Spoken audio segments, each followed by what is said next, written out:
Black Summer bushfires devastated over 80% of these World Heritage listed Blue Mountains, threatening the lives and homes of those who live here.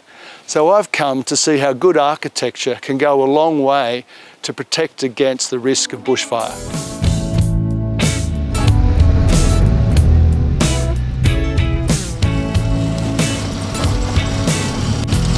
Here we are. Oh wow, what a ride. Fabulous stuff.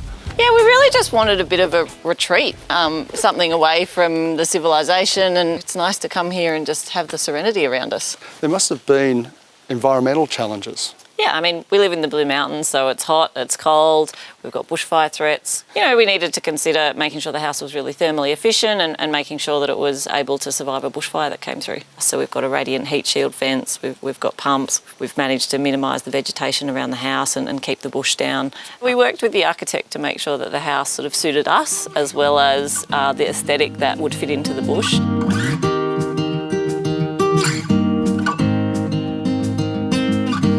Alex, this is such a great house. Tell us how it all began.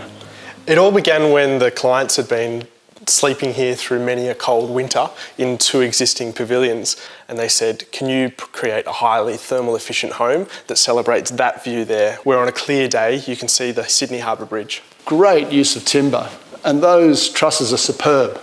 Yeah, the timber's a really exciting part of this project. We actually disassembled the old leaky building and have reused it within the house and exposed it. So these bits at the doors and the windows and the light fittings are actually reused, reclaimed timber from the existing house.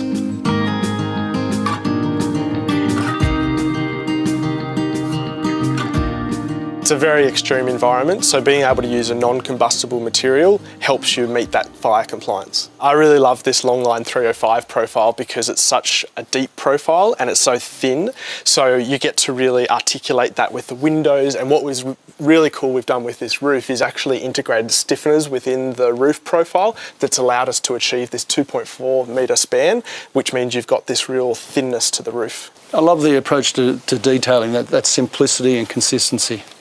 It's not simple, but it looks simple.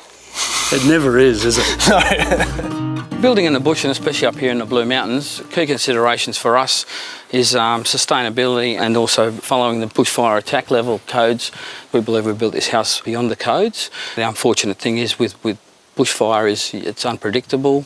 This house still could burn down, but we've got all the measures put in place. Being prepared is the key thing, physically and mentally. This rainwater tank's really important for the firefighting strategy, and it's also collecting all the rainwater from the roof so we can reuse it within the house. Very sustainable project. Tell me more about how it began. Well, sustainability is sometimes doing more with less. So the real sustainable thing here was that we had 2 existing pavilions and they were really leaky and not working well thermally. And there was a proposal to put a 3rd pavilion in. And then I came into the project and thought, why build this pavilion? Why not just join these and respect the landscape and make the whole thing a thermally comfortable home? Unified by a single roof. That collects all the rainwater and channels it to this rainwater tank that we're standing on right now. Awesome, cheers. With its simplicity of materials and thoughtful design, the L House demonstrates how fire-responsive design can result in a beautiful family home. And this one works so well with the environment around it. I'm at the Howard Smith Wharves on the Brisbane River, where a creative architect, a visionary client and a master planner have joined forces to turn a once grimy dockland into a 21st century thriving precinct, but without losing its historic soul. And like every story involving a wharf, this one starts in the bar with the young CEO of Howard Smith Wharves. Luke, it's only early. It is, but it's never too early for a beer, right, Peter?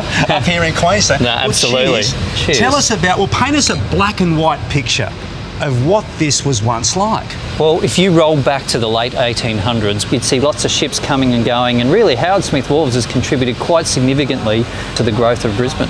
What was the brief to try and explore here? Yeah, what we know is we have an enviable lifestyle here in Brisbane. We love the outdoors, and that outdoor experience is something we really wanted to shine through very strongly here. We have the iconic Story Bridge in front of us, the beautiful cliffs behind us.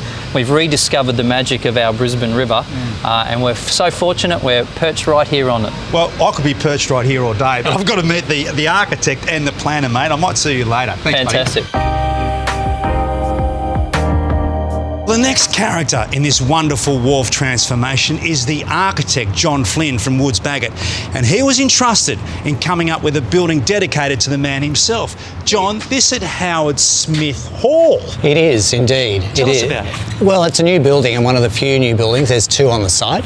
This building and the new buildings on site are really not to detract from the original wharf buildings, but really to sort of provide the facility and draw into the background. It has to be a modern statement. There's no good emulating the buildings that are already here. You know, they are of a period, and we're not talking about restoration on this site. It's adaptive reuse. And John, I mean, what a location. It's right there. You can't muck it up. You can't. Look, I think it's very much the central jewel in the Howard Smith crown. Congratulations, it's a beautiful building.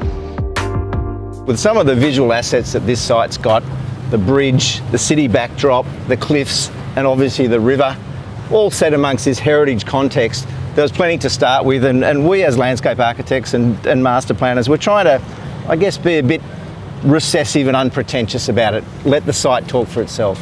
And this beautiful dramatic backdrop. Look, at night it's spectacular. The lighting on it is fantastic. We really wanted that to be the hero of the site and a perfect backdrop to the whole thing. Look, ultimately, great design, great architecture. It's not about the buildings. I shouldn't say that, should I? But it is. It's about the people. It's about the people using those spaces and interacting. And there's all sorts of buildings and places to interact here. Look, absolutely. The fact that there's events venues for 8 people up to 1,500 people and everything in between, it's really become a tourism draw card for the city. I still can't get over the scale of this project. We started underneath the Story Bridge, 500 metres away. We've seen all sorts of beautiful restorations, new buildings, but I reckon I like the original one because there's an unfinished beer waiting for me. It's been about an 8-year journey since originally having a vision of wanting to create an entertainment precinct for Brisbane. We've invested over $200 million into the precinct. 200? Wow. There's been a lot of blood, sweat and tears and hard work, and money's gone into it. But we feel very proud of what's been delivered here. Well, it's absolutely buzzing, but the most important question of all, how many beers you reckon you sell here a week? Because these blokes drink plenty. We sell quite a lot and we drink quite a lot ourselves too. So, yeah, here's to Fallon's Brewing Co. on the Brisbane River. Cheers. Cheers. You know what, this really is an architectural ugly duckling story. It was once a place fit for wharfies and sailors, transformed into something now for the people of Brisbane. But these fairy tales are critical if we're to preserve the memories of our cities.